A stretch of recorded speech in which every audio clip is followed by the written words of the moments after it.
సంబంధించి ప్రభుత్వ అధినేత ముఖ్యమంత్రి చంద్రబాబు ఆ సందర్భంగా ఇచ్చిన వాగ్దానమే కాబట్టి ఆయనైనా సరే దీన్ని సమస్యను పరిష్కారం చేస్తారా అనేది చూడాల్సిన అవసరం అయితే ఉంది. Right Gopinath, thank you. Bharat లో అతిపెద్ద రసాయన దాడికి ఐసిస్ ప్లాన్ చేసిందా? గుజరాత్ ఏటీఎస్ పోలీసులు విచారణలో నమ్మశక్యం కాని అతిపెద్ద ఉగ్ర కుట్ర బయటపడిందా? ఆర్ఎస్ఎస్ ఆఫీసులు, ఆలయాలు, రద్దీ మార్కెట్లే లక్ష్యంగా రెక్కీలు నిర్వహించారా? ఐసిస్ ఉగ్రవాదులు ముందుగా ఎక్కడ రసాయన దాడి చేయాలని అనుకున్నారు? ఎందుకు అక్కడ దాడి చేయలేదు? ఢిల్లీలో ఏం చేశారు? ఢిల్లీ నుంచి హరిద్వార్ ఎందుకు వెళ్లారు? ఉగ్రవాదులకు డబ్బు, ఆయుధాలు ఎక్కడి నుంచి వచ్చాయి? వీటన్నింటికీ గుజరాత్ ఏటీఎస్ పోలీసులు సమాధానం దొరకబట్టారు.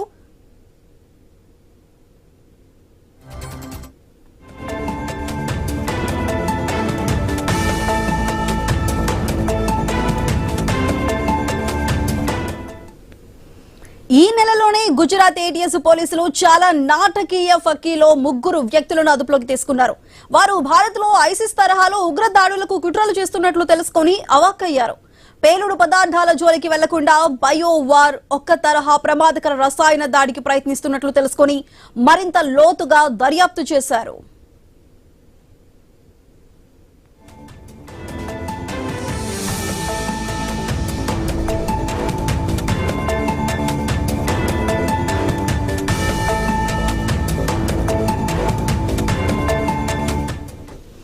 ఈ నెల 8న గుజరాత్ ఏటీఎస్ కు చిక్కిన 3 ఉగ్రవాదుల్లో హైదరాబాద్ కు చెందిన డాక్టర్ మొయినుద్దీన్, యూపీకి చెందిన సులేమాన్ షేక్, మొహమ్మద్ సుహైల్ ఉన్నారు. చైనాలో ఎంబీబీఎస్ చేసిన మొయినుద్దీన్ ప్రమాదకర రసాయనాల తయారీలో నిపుణుడు. నిత్యం చాట్ జీపీటీలో ప్రమాదకర రసాయనాలను ఎలా తయారు చేయాలో సెర్చ్ చేసేవాడని తెలుసుకున్నారు.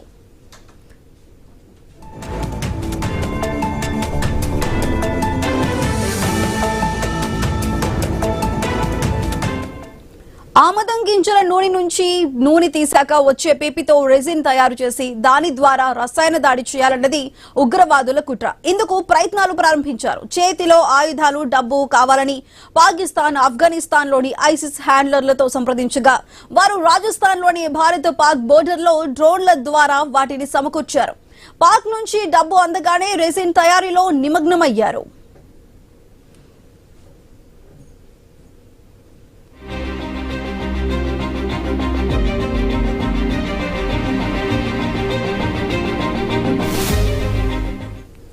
హైదరాబాద్ రాజేంద్ర నగర్ లోని తన ఇంటిలోనే రెజిన్ తయారీకి ఏర్పాట్లు చేసుకున్నాడు మొయినుద్దీన్. మంచి మందు తయారు చేస్తున్నారని, దీని ద్వారా తమ జీవితాలే మారిపోతాయని ఇంట్లో వారికి చెప్పుకొచ్చాడు. వారు నిజమేనని నమ్మి సహకరించారు. పోలీసులు వచ్చి దాడి చేసిన తర్వాత ఇంట్లో ఉన్న ఉగ్రడన్ బయటపడింది.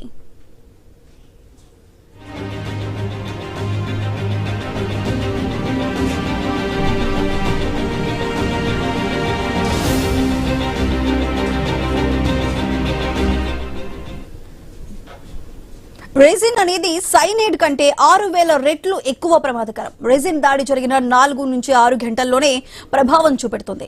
36 నుండి 72 గంటల్లో మనిషి ప్రాణాలు తీసేస్తుంది. కడుపు నొప్పి, వాంతులు, డీహైడ్రేషన్ దీని లక్షణాలు. జ్వరం, నీరసం, శ్వాస ఇబ్బందులు తలెత్తి కిడ్నీలు, లివర్ ఫెయిల్యూర్ కు దారితీస్తుంది. ఆ విధంగా మనిషి ప్రాణాలు పోతాయి.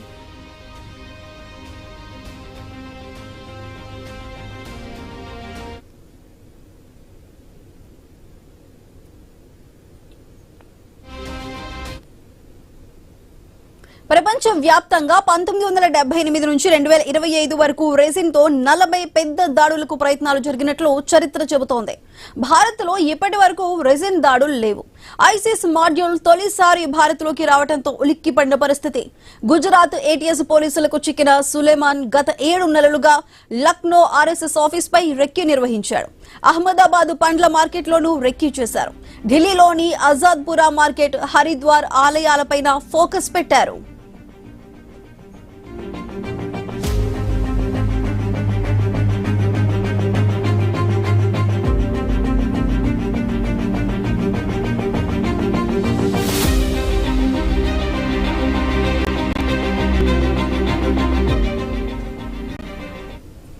భారత్ లో ఐసిస్ టెర్రర్ మాడ్యూల్లో మాస్టర్ మైండ్ మొయినుద్దీన్ గా నిర్ధారణకు వస్తున్నారు పోలీసులు.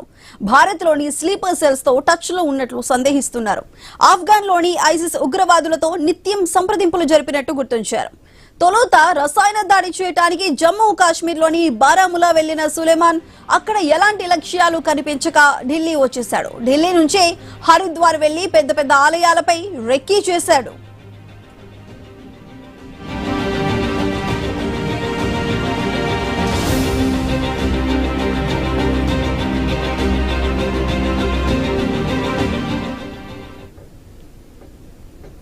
రెసిన్ అనేది రెండు రకాలుగా ఉపద్రవం తీసుకొస్తుంది. రెసిన్ ను పౌడర్ గా మార్చి గాలిలో కలిసేలా చేస్తే ఆ ప్రాంతంలో ఉన్న ప్రజల ప్రాణాలు ప్రమాదంలో పడతాయి. వెంటనే ఎలాంటి లక్షణాలు కనిపించకపోయినా 2-3 రోజుల తర్వాత అందరిలోనూ ఆరోగ్యం దెబ్బతీసి వారి శరీరాలలో కెమికల్ రియాక్షన్ మొదలవుతుంది.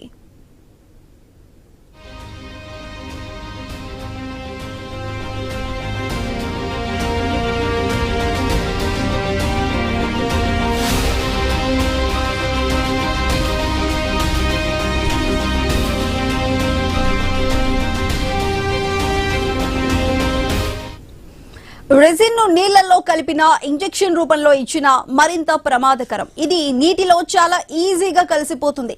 ఇంజెక్షన్ ఇస్తే వెంటనే రక్తంలో కలిసి ప్రాణాలు తీస్తుంది. నీళ్లలో కలిపిన రెసిన్ ను తీసుకుంటే కొన్ని గంటల్లోనే మనిషి నీరసించిపోతాడు. క్రమంగా చావుకు దగ్గరవుతాడు.